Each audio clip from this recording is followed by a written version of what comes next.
family wedding, and she's asked me to fill in instead as vice chair. Andrea McClellan from Norfolk, and figure we'll just go around, figure out who's here from each of the respective cities, if you don't mind. So I'll just start to my left. First of all, Stephen Berry, Executive Director. Thanks. One admin thing, make sure you talk into the mic because the folks on the phone can't hear you. I just got a note, so any conversation. But hey, welcome. It's great to be here as a group in person, live, and I think we've got some exciting news to talk about. So let's go around the table and get ready. Great. Rosemary Wilson with the Beach. Thank you. Yep, that's number. Yep. Debbie Bryan, Virginia Beach. Jay Strom, Chesapeake. Scott Fairhorn, Chesapeake. Dana Jones, Portsmouth. Regina Chandler, Suffolk. Great, and on the phone, we have Catherine Weitzel from, on the Zoom, Catherine Weitzel from Norfolk, Mike Lockaby, our legal representation, Matt DeHaven from CTG, Kevin Roddy, sorry, my apologies, from PFM, our financial advisor, Fraser Picard, Norfolk CIO, and let's see, do we have anybody else on who is on the Zoom? No? Okay, so hearing none, we're going to turn it over to Stephen DeBerry, our Executive Director, to provide an update.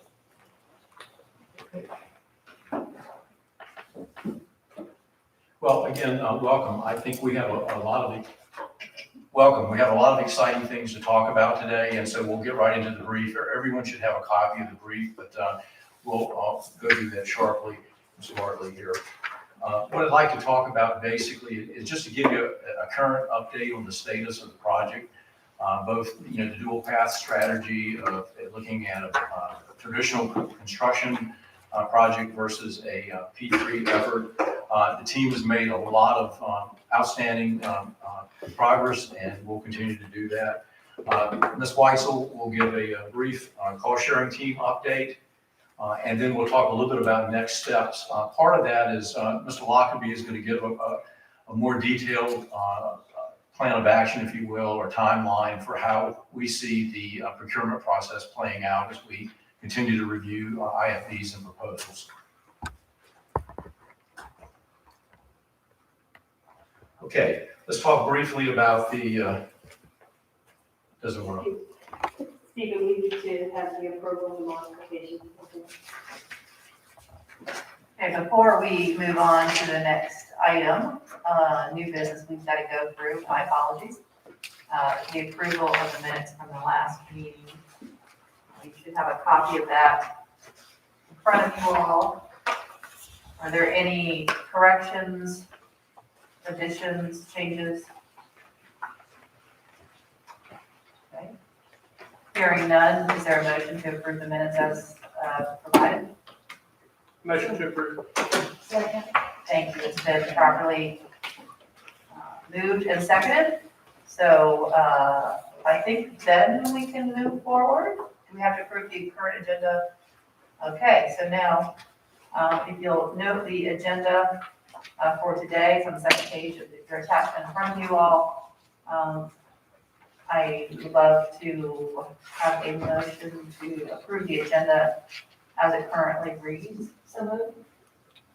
I'm so sorry. Do we need to go? I'm gonna go back. I'm off my game. We never actually voted on the minutes. Did we? Taking cold medicine is what happens. So back to the minutes of the last meeting. It's been properly moved and seconded. All in favor of the minutes as currently presented? Aye. Vote aye. You nay. Okay. Now we're going to go to the agenda for today, September 10th. Is there a motion to approve it? So moved. Thank you. A second? Not everybody. Second. Thank you. Okay, it's been moved and seconded. Everybody in favor? Aye. Aye. Any opposed? Okay, Cynthia, we good? Everybody good? Okay. Let's get back on All right. schedule, shall we? Madam Chair and Kelly, Cindy, thanks for getting us back on track. Appreciate that. So let's talk a little bit about the current project status and timeline. Again, I think we're making excellent on the progress executing the board's strategy. As you would recall, part of the two-part strategy was a traditional construction contract. And so we went out with a pre-qualification RFP to look at industry who might be interested in this particular project. And we actually received 9 responses, and 8 of those were pre-qualified. One company backed out because they really were more interested in P3. This put us in a position to go out with a construction IFB, which really is a bid process.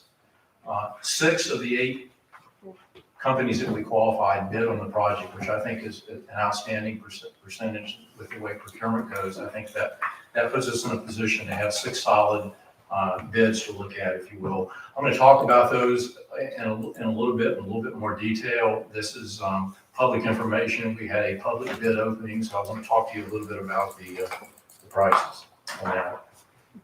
I'm happy to say I think Kevin Roddy is on the line, and he may be tag teaming with Ms. Weitzel, but we were able to bring on board PFM as our financial advisor. Great experience, knowledge of the municipalities here in our region, and so we feel like that's a great addition to our team, and they'll be very important going forward as we begin to do an apples-to-apples comparison of the IFB for construction with P3s. And then finally, we received 4 proposals for our P3 effort. We received proposals from Cox Business, GTS, Segra, who is in the process part of Segra being absorbed by Cox, and a company called Wanrat. Okay. Next slide. One of the things that and I'm going to talk about let me do this. Let me jump to slide 5, if you would, since we talked about the IFB. Since we went through a pre-qualification process for potential candidates, we were able to plow a lot of ground early, and so really an IFB bid process becomes, if you will, a cost shootout, where if all things are equal, the lowest bid wins. What we're in the process of doing now in terms of the P3 and the IFB are reviewing those. We have set up, Mike set up a shared file for the P3 committee members. We have posted the P3 RFPs on that shared file. Mike, Matt, and I did a fairly detailed executive analysis for the team. We were specifically looking at aligning results from the proposals with the priorities that you set as a board, everything from public safety to education to economic development. So we provided the team a fairly detailed executive overview. The P3 team is in the process of reviewing the proposals. We set an initial date for completion of the review of 17 September.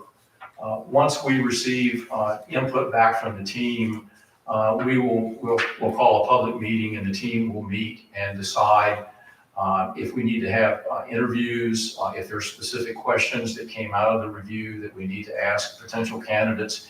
And then we will settle on 1 or 2 companies going forward that we would begin the second phase of negotiation, which is detailed. And of course, that's going to be based on board action as to which way we go long term, but we would begin to talk to the selected contractors about more detail in terms of pricing and expectations and things like that. On the IFB side, it's sort of a prelude into this again. What Mike and Matt and I have done, and we hope to have that posted by Monday, we're taking a very strong look at the pricing that we received in the bids that you see in front of you to make sure that the responders address each of the issues in terms of units of issue, because we're talking about everything from number of feet of fiber to vaults and handhelds and things like that. So we want to make sure that we're doing an apples to apples. And there are some assumptions made by the contractors that we may have to go back and ask additional questions. So, in terms of based on just a proposal, and this is not, this is still subject to our more detailed review. And we've provided that shared folder for the 3 members who are doing the IFB bid review. You can see the bids. When we estimated the cost of the fiber ramp almost a year ago, we said about $24 million. We had COVID. We had pressures on materials. We have there's so much money out there that companies are really awash in business, and so I believe it kind of codified the effort that CTC did for us.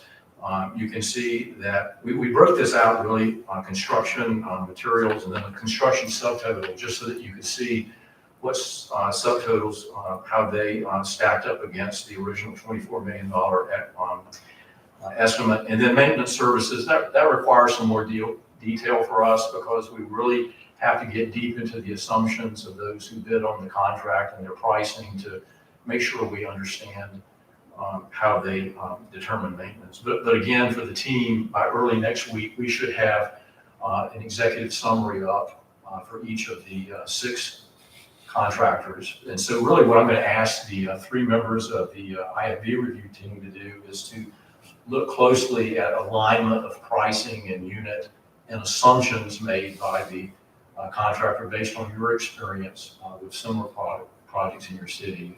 Regina, Daniel, and Frazier are on that team.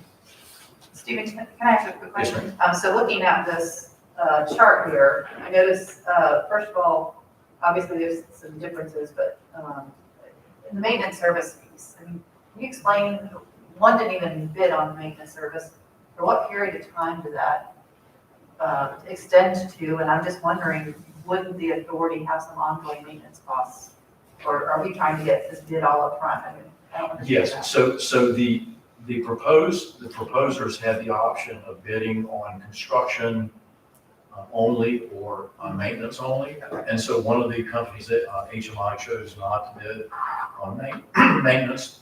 This is annual maintenance, and it's one of the things that we need to have the committee look at to make sure that we're apples and apples, because our estimate was about $750,000, and it was really just for managing that portion of the ring that touched the 5 Southside cities. And so we've got some more detail to dig into to understand that a bit. So this is an annual cost for maintenance service? Yes, Matt can you hear me, Matt? Matt? Yep, I can hear you. Okay, Ms. McClellan, did you hear Ms. McClellan's question? Was the maintenance as presented to the best of our knowledge is for annual maintenance, correct? Actually, no, the maintenance number that you see is for 3 years of maintenance. Okay, So 1/3 of that is the annual cost. all right, then that makes a lot more sense. So that would come, if your estimate was $750, originally annual estimate, then these are more in line with that. Yes, ma'am. Can I ask a question? Yes, please. So, not being an engineer, you know, and there's such an array of different prices. I mean, is this something that CTC ought to look at and say, Yep. are we getting everything here that we're supposed to be?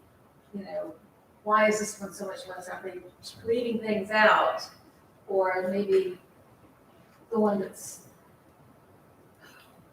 29 million, maybe it's like a fancy microwave, it's got all the buttons you don't really use. Right, sure.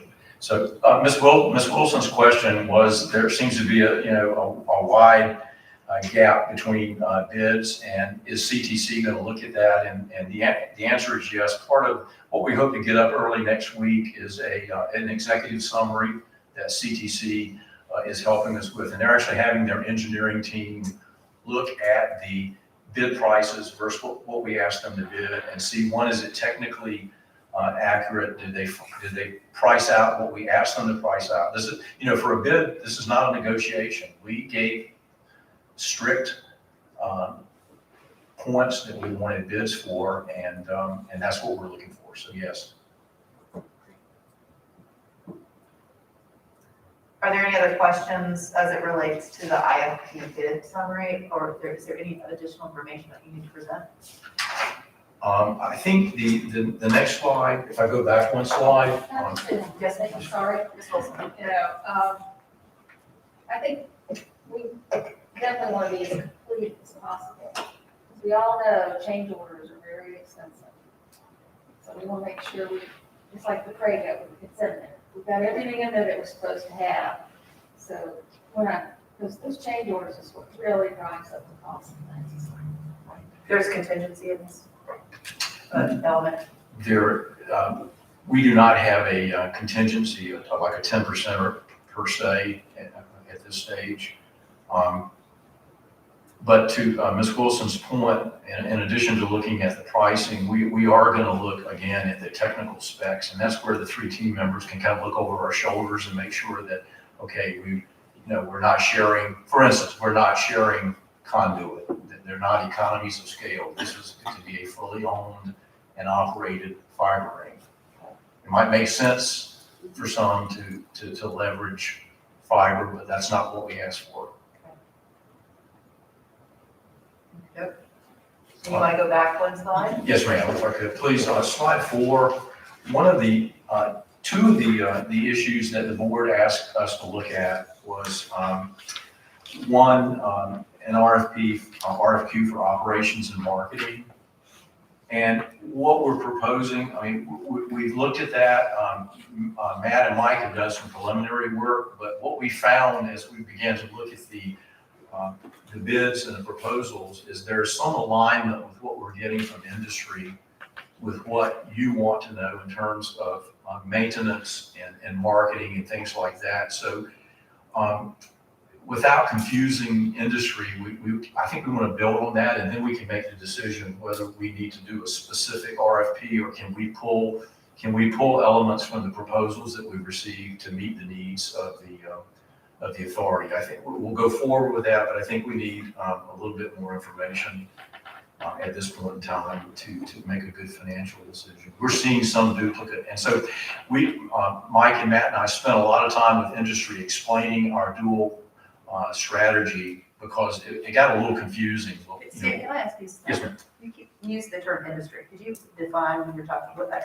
Yeah, okay. For me, industry would be like the six companies that are getting individual contractors. And of course, Matt brings in best practices based on, the IT industry as a whole. So are you saying that those who bid for the construction and maintenance could also potentially be operations and marketing, and until we get further along in the construction and maintenance IFB, we don't want to move forward with that other piece? Yes, ma'am. And without getting it, because we're You didn't translate. since we're in the sensitive stage with regards to P3, there could be potential partners that come out of this effort. Okay. So more to come on that.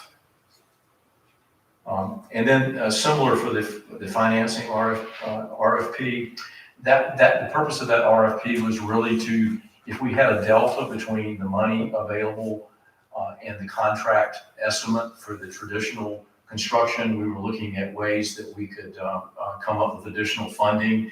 And so what's happening now with Catherine's leading the cost sharing team that's really comprised of the budget directors for the 5 Southside cities. Kevin Roddy's on board now, and Mike and Matt and I have been working with them. And so we're really looking at a number of options: revenue, cost, ways that we might finance this as an overall effort. So when will you bring that information back to us, or is that what Catherine's going to present something? Yes, Ms. White's in just a minute is going to update us on the cost sharing team. Great. It's a work in progress, and then Mike's going to follow up with, I think, how helping us kind of fit all of this together. I believe that at the next meeting in October that we will have certainly additional information in terms of where we might be heading. Excuse me, Madam Chair, Yes. can you turn on your microphone, please? Sorry about that. Thank you. Okay. So we've talked about construction and maintenance. We've talked about placing the operations and marketing RQ temporarily on hold. And are we gonna have a discussion as well about P3s, or the discussion is just that they're being reviewed? I think at this stage, the P3s, because there is some issue of confidentiality, and some of the proposals are considered proprietary information, that the team's got to do that. Okay, So, thank you for explaining that. and again, there's some dollars associated with the P3, but not to the degree that we have for the construction. Great. Awesome, thanks.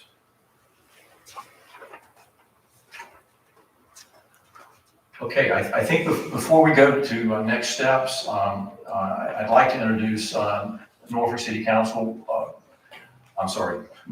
Norfolk's Deputy City Manager, Catherine Weitzel, and one of our board members who's going to talk a little bit about the cost sharing team.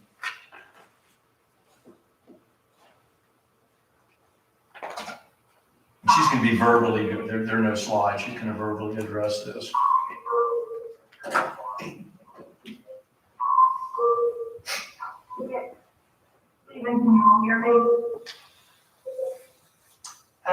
We can't, we're getting a weird echo.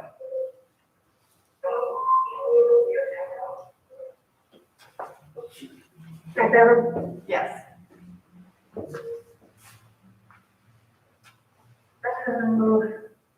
Okay, I don't know if I'm talking to myself or if y'all can hear me. I had to shut down the computer so I can't see what you're doing. We can hear you. What I want to do is just give you a quick update on where we are with the budget folks. We've been meeting, regularly.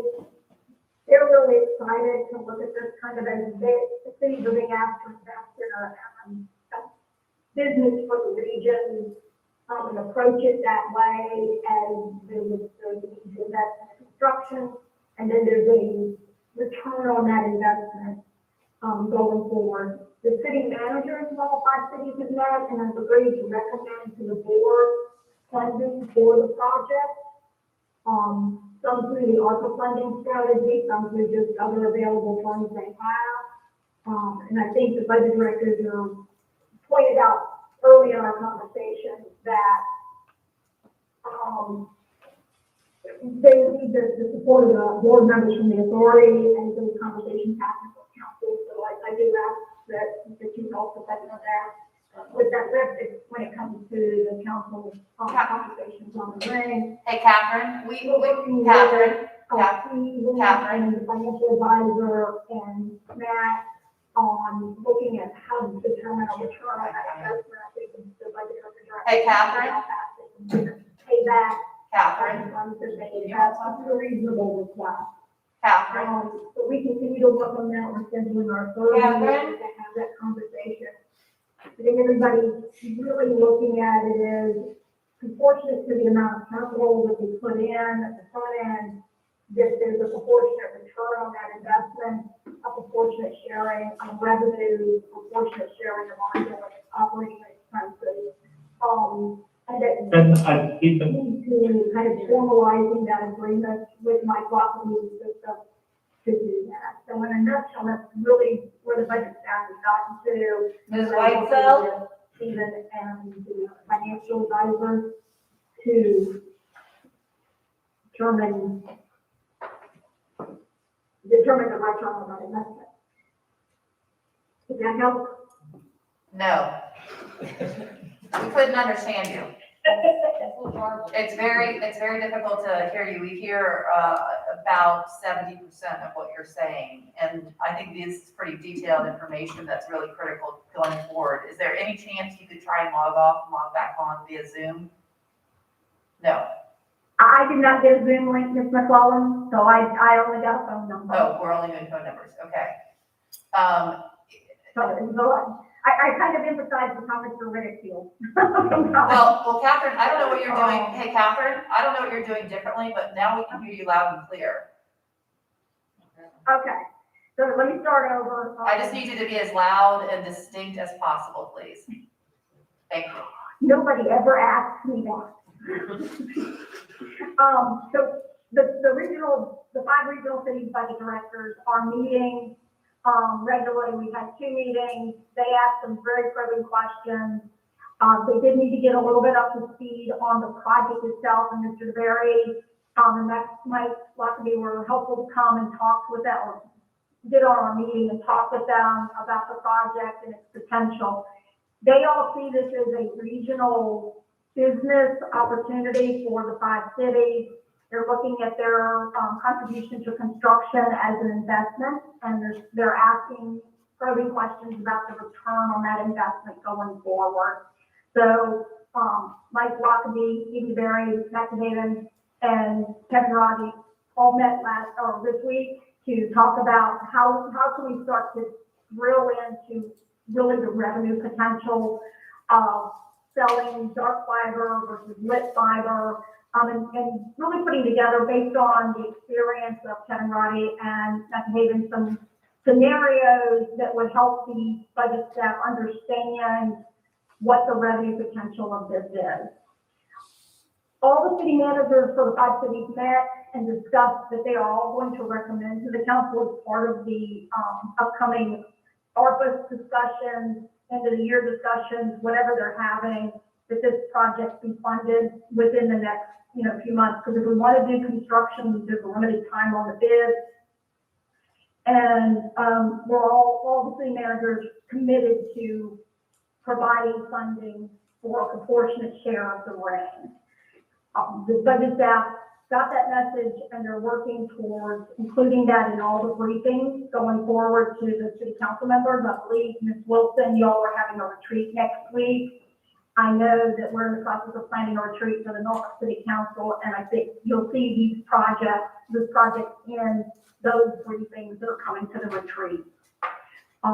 We don't have a definitive, like, here's what we would recommend, but we're trying to get it built, and then we'll start really focusing on how much revenue would be generated on once it's operational in all the various ways. And we're relying on Matt Haven and Kevin Roddy to give us some scenarios, clearly identifying the assumptions they make, so that we start to get a sense of that. And then we will bring forward a recommendation to the authority board on a cost-sharing model. And so that's basically my report out, Mrs. Cullen. Catherine, thank you. So what I heard is we are looking at this as a regional business opportunity, and our municipalities are considering it as an investment. And what we want to know is what would the return on investment be?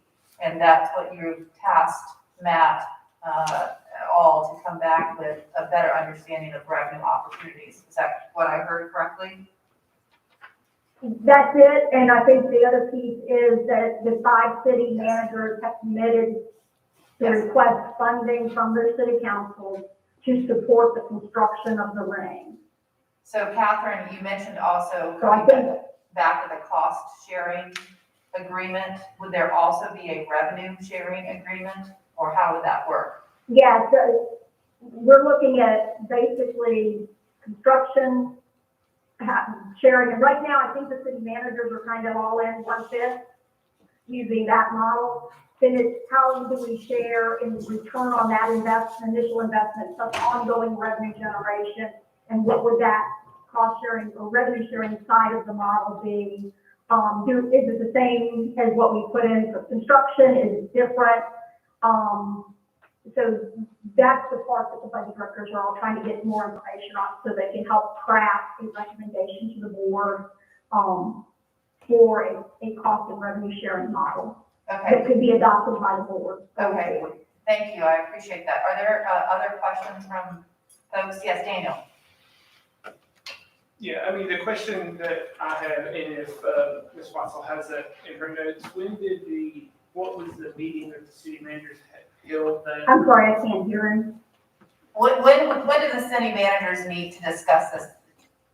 Do you know, Catherine? It's been about 3 or 4 weeks. They had a meeting at Glover Library, and my understanding was that all the city managers were there.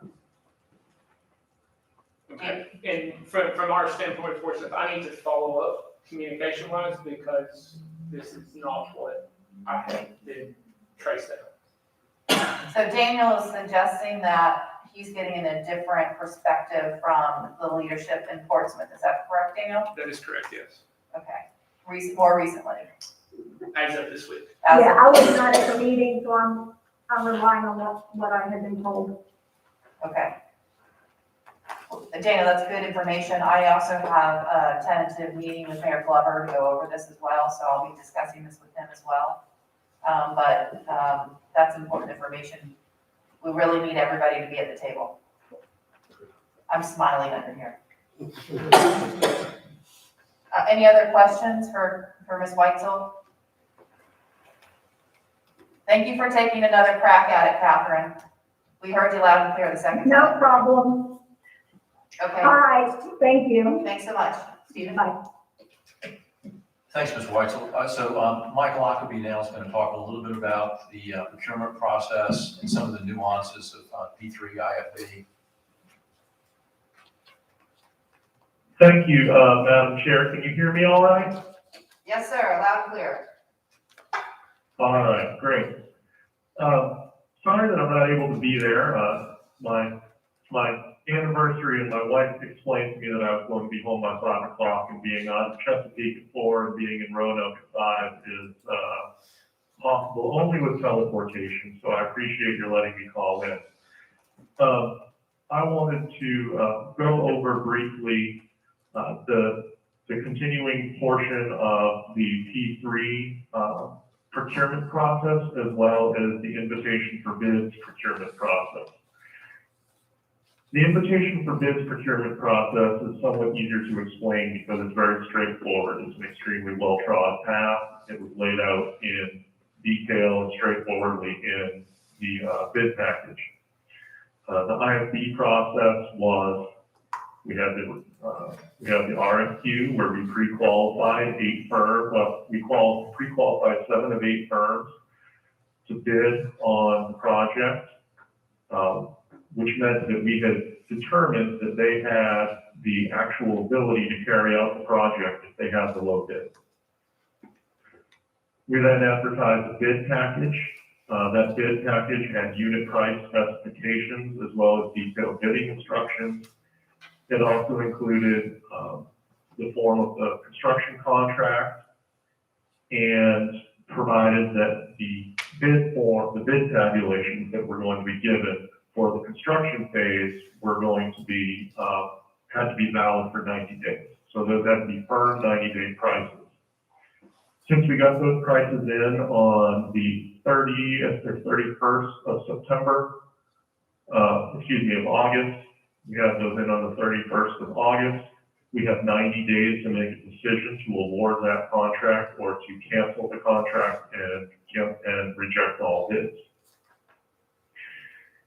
Once we make a decision, if we make the decision to carry forward with the invitation for bids process and carry forward with construction, the board would award the contract to the lowest responsible bidder. And we've already determined that all 6 of the bids are responsible. We are at this point making the determination whether they are fully responsive, which means that they have responded in full to the bid request, as well as that they've responded in full to the bid request and that they've agreed to the contractual terms. At that point, what we do is we issue a notice of intent to award. They then have 10 days to return a signed copy of the contract, which we would take the existing contract, fix any typos, add in the necessary terms. There are a few blanks in there that had to be changed based upon what the bids look like. We send that contract over to them. They have returned a signed copy of that. They return all of their insurance certificates. They return the performance and payment bonds. Then we sign it on day 10. We award it. And then once we have some very basic stuff lined up, like the payments and everything, we issue the notice to proceed. Usually that will happen within days after the notice of award is issued.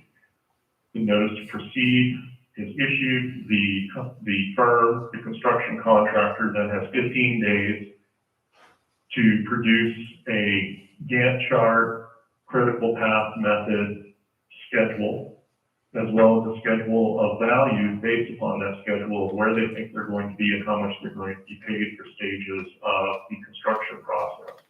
And of course, that's going to be tightly tied to the unit prices that they provided on the bid tab sheet.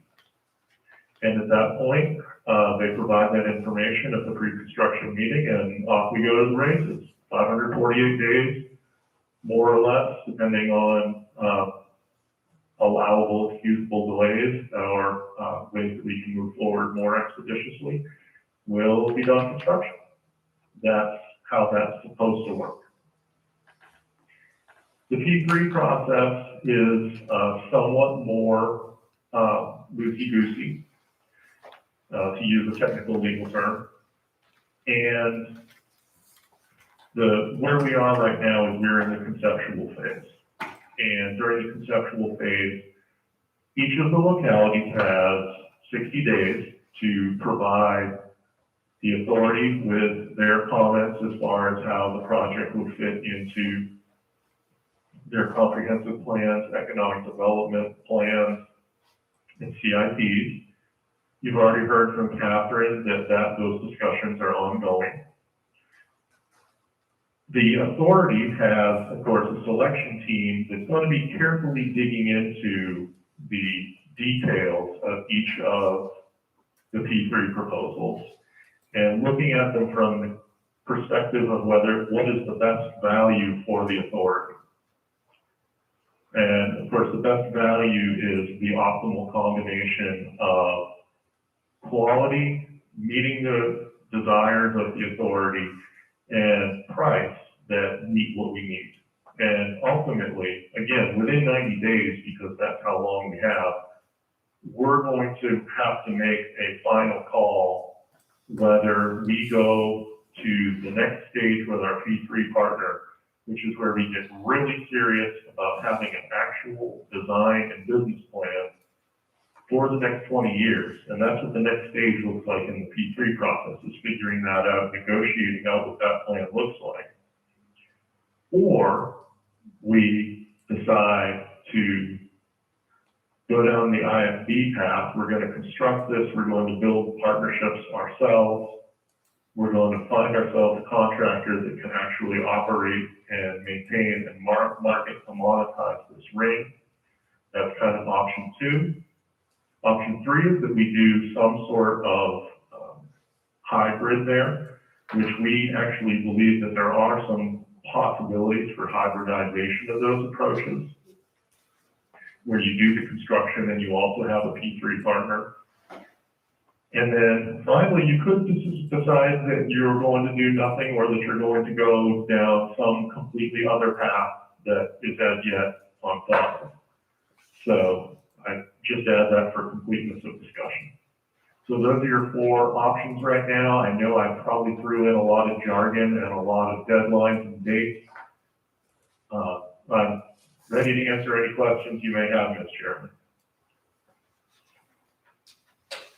Michael, just to confirm, the IFB, the clock started on August 31st and 90 days to approve or reject the bids, is that correct?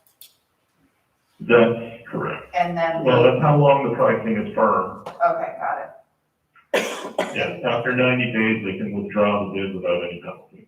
Understood. And then as far as the P3, the time frame there is each locality has 60 days to respond, how it fits into their comp plan, economic development, et cetera. That 60 days started when? So you could make the decision you could make the decision, you could kind of make the decision on either of these, you won't have to at your meeting in November, if not your meeting in October. I'm just trying to In get. the letter that I sent to each of the CAOs, I asked that they please try to get us back comments within 30 days. If they get us back comments within 30 days, we might be able to make a decision in October. Any other questions for Michael? So Mike, I think you said it, Mike, I think you said it, but you forwarded that P3 package to the city manager offices with copies to legal. So that's a parallel effort. I did. What we're doing now. And Mr. DeBerry, if anybody wants to look at the P3 proposals, copies of that with the confidential sections redacted are available on the HRPDC website. Anybody can just go to their procurement page and look at them. Open to the world. Julie noted, thank you. Any other questions or comments? So we're definitely going down two parallel tracks at the moment, and decisions have to come as it relates to funding, and along with that, whether it's P3 or IFB.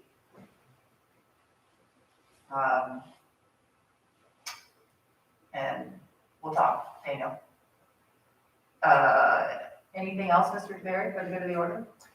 Just the last slide, just kind of capturing where we are. I think you can see we've continued to execute the procurement strategy as laid out by the board. A lot of work. We had hundreds of questions from industry that we and contractors that we went and answered. I think they had a clear understanding of what we wanted, and I think we received quality products that will allow us to options to make a good decision.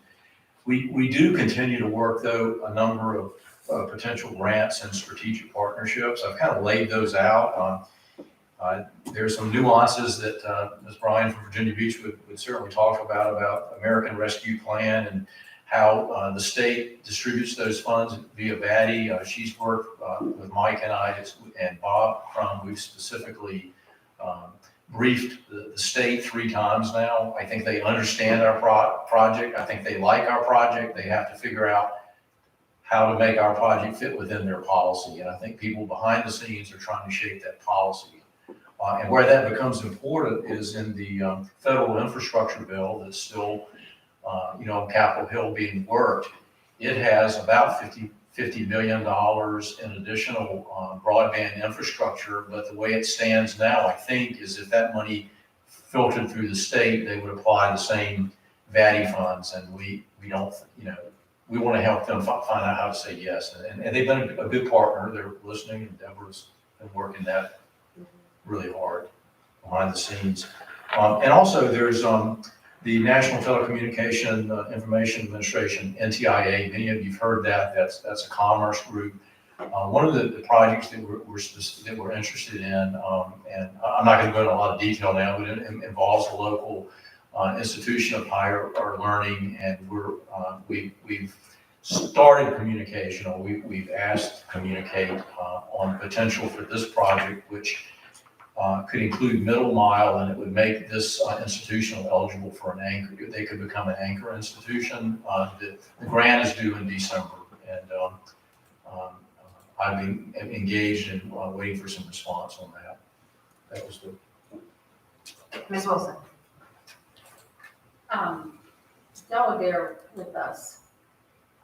Deborah has a huge amount of information on this VATI money. I mean, there's over $700 million that the state has, and let's say 25 million is around numbers what we need. For a population base of about 1 million. That's a very small amount of what this is, and I think this is money that we really should go after hard. And if it's okay, I'd love to hear more. I think it would be really good if she could tell us more about this, because this is like a once in a lifetime opportunity.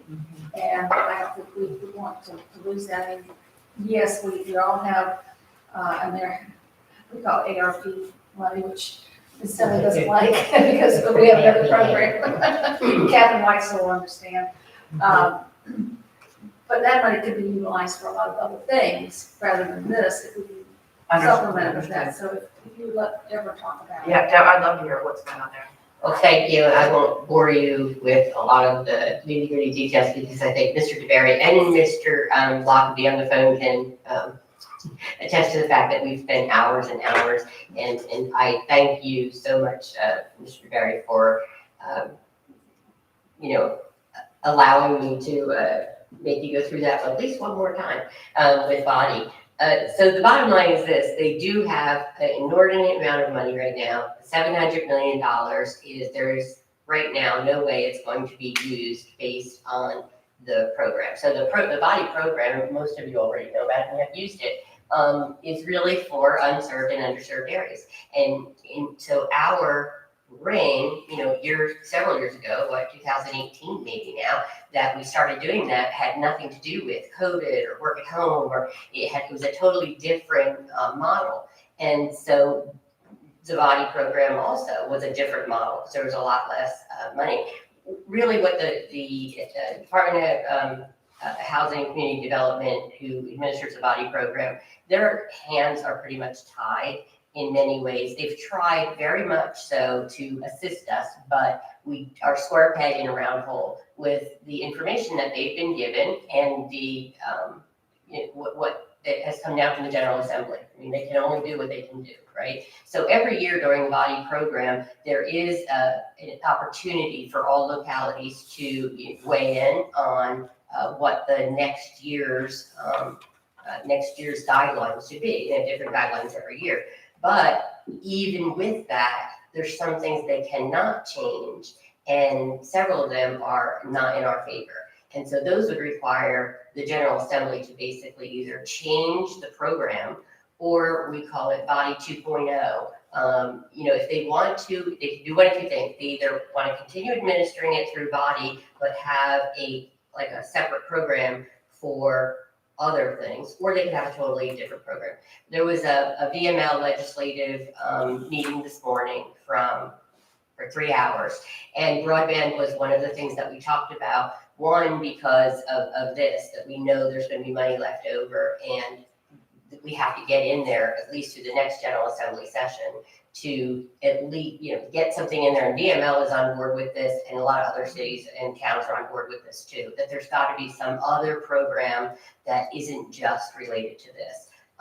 So that's one of the things we're working on. The other thing, as far as the infrastructure bill that Mr. Barry just mentioned, we were told this morning that $100 million of that will likely be coming to the state of Virginia. So now we're up to $800 million. So, there's only so many unserved and underserved things that you can do, which even though ours may not fit directly into that, it will be a middle mile conduit to that, and we will be able to do more things. So we have to kind of work together and figure that out. So I know we in Virginia Beach, and together with all of your other legislative liaisons that I work with in all your cities, we're gonna get together with VML, see exactly what it is we need to do, and hopefully through this next legislative session, through whatever tweak we need to make to that, and then whatever tweak we need to make to the body program next year, can kind of help out those in the Department of Housing that have their hands tied. So it sounds like that we're working on our legislative package. We're working on our legislative package now, and this should be part of our legislative package, and perhaps the other cities can make it one of them, so we can do it as a regional effort, and maybe also get a part of the HRPDC. That's good. The PDC is also working on our legislative package too. So, right, and I am in coordination with all of those, because there's no sense in all of us doing something separate. We would rather, and also I'm. these all say the same thing.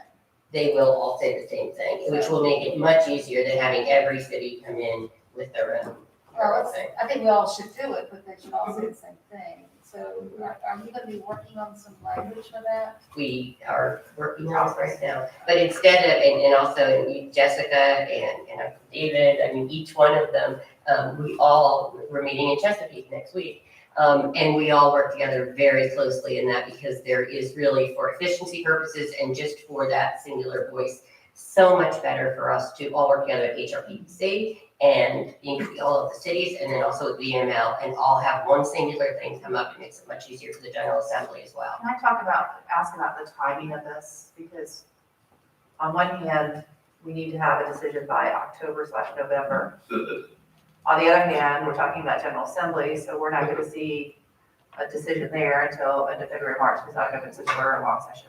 So it's a long session, but so to that point, We have also talked about if all of the cities, we talked about this with the body people, and then also at the federal level with if the infrastructure bill comes through, they're crafting hopefully the treasury guidelines for the new money that's coming as well to allow for paying ourselves back, I would say, a reimbursement, right? So if we use the ARPA money, which we could use for other things, and each of our cities put in whatever it was, $5 million. And the body grants came through. Give or take. ourselves. Well, as of today, that wouldn't happen, but that's what we're trying to get. We don't want to put it till next year or put off construction or anything like that. So if we, and I believe it sounds to me like we're all in agreement that all the cities want to put their money in and get started.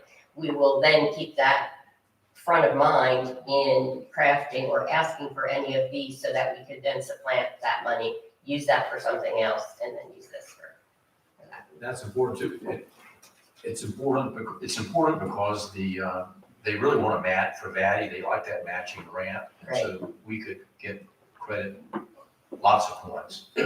Right, because that's what in their scoring mechanism, however much the cities are putting in, even if we did get money from body the way it currently exists, there would still be a local match, some sort of a match or we're trying to get rid of that too.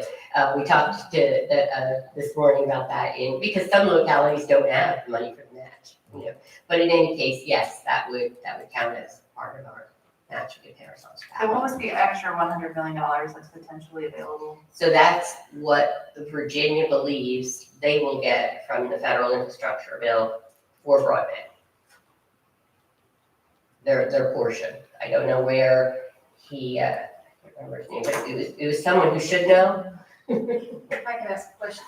So as we're moving forward with this, if there's ways that we need to structure it to be in a more favorable position, I mean, I know we don't totally match up, but we can hit more things along the way than not, then. We would kind of look at this, whatever we come up with in tandem with what we ask for the guidelines, so our points would go up, get our extra points for this. So we want to align them. Right. And to the extent that we can, we certainly will.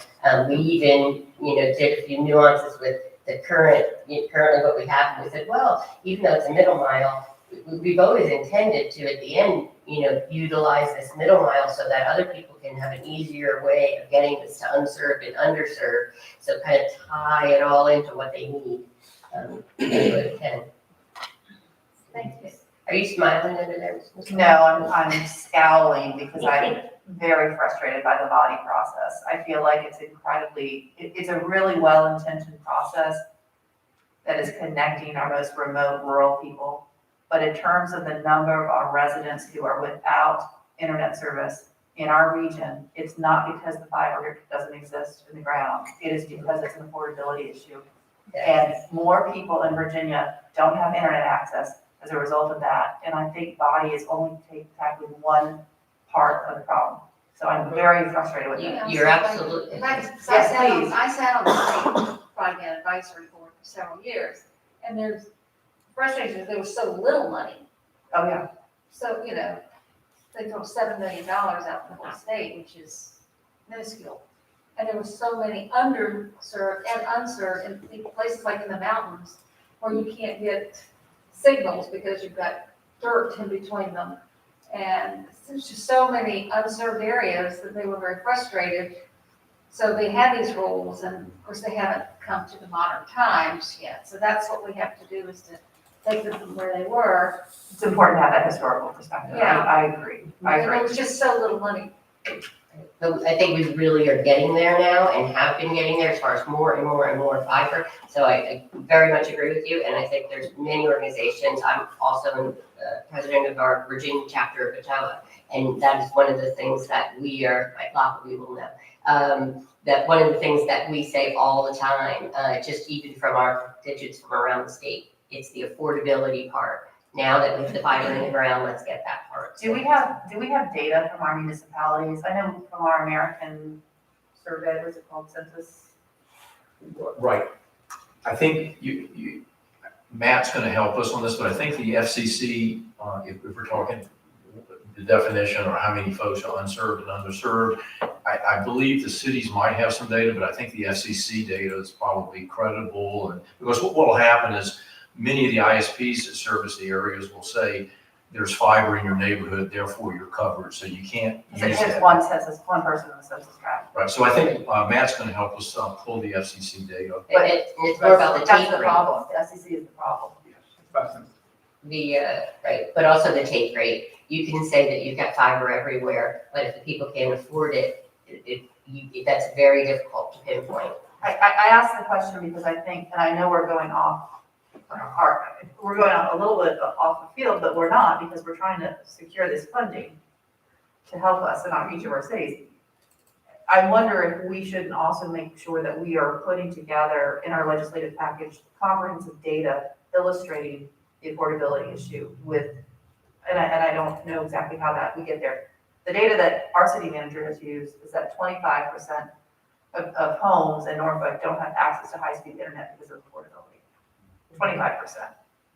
So if we had those numbers to be able to provide as part of our legislative package, I think it would make a stronger case because people just make the assumption. So anyway, So could we, it's sort of a dual process, could we ask the 5 CIOs to look at the metrics that you're using and what data you have? I know, for instance, the VADI grant that's being worked with Suffolk and Southampton and White, that Bob's helping them do that, and they've really got a finite handle on the homes. And there's a good methodology. Maybe we can share that. Sure, so this is my third year of applying for VADI. The applications have to be in on the 14th. This year, we're partnering with Isle of Wight and Southampton, and based on our analysis, it's going to be like a $37 million project if we get it. VADI will commit to 80% of the project, but as Deborah said, they like to see those numbers a little bit higher. They want us to be at least 50%, because that makes the application look more attractive. So with our localities, what we did is we went and we threw in some in-kind services, but you can do that. You can get creative with it to make it more appealing. And the application is very rigorous. It's based on points. You get more points if you can show that you have, underserved areas. Also, RDOF is a big thing for us. So if it's in an RDOF area, you can't include that in your application. You have to, take those areas out. So, with my GIS department and all, we had to calculate what's in RDOF, how many, passings that we could get that is outside of that, and address points in businesses, anchors was a big thing.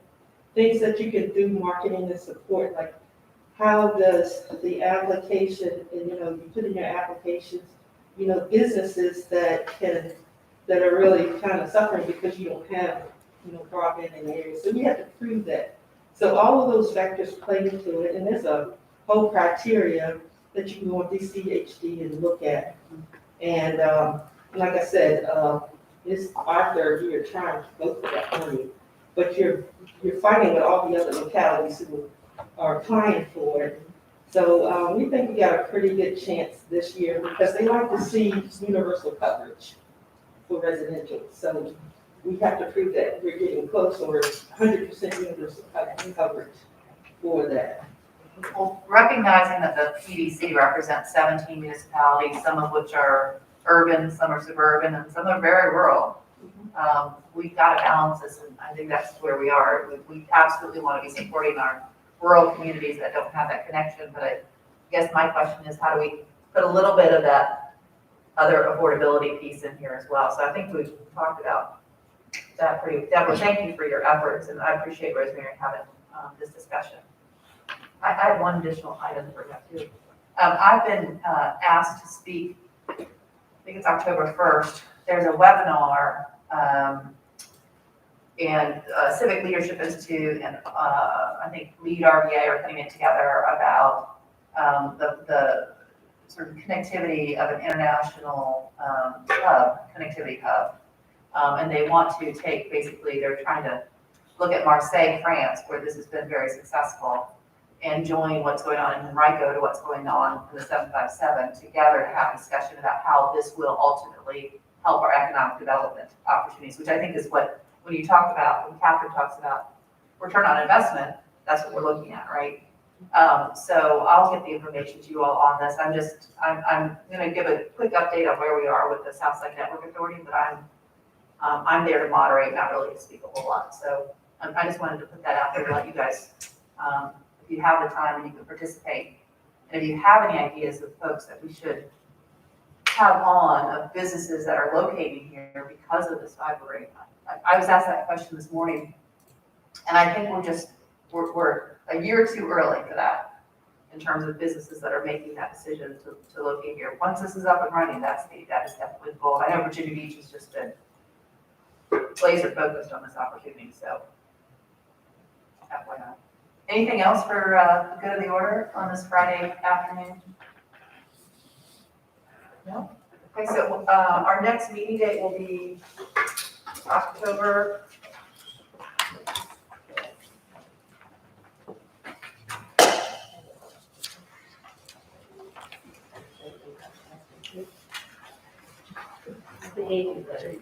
October 8th. Okay.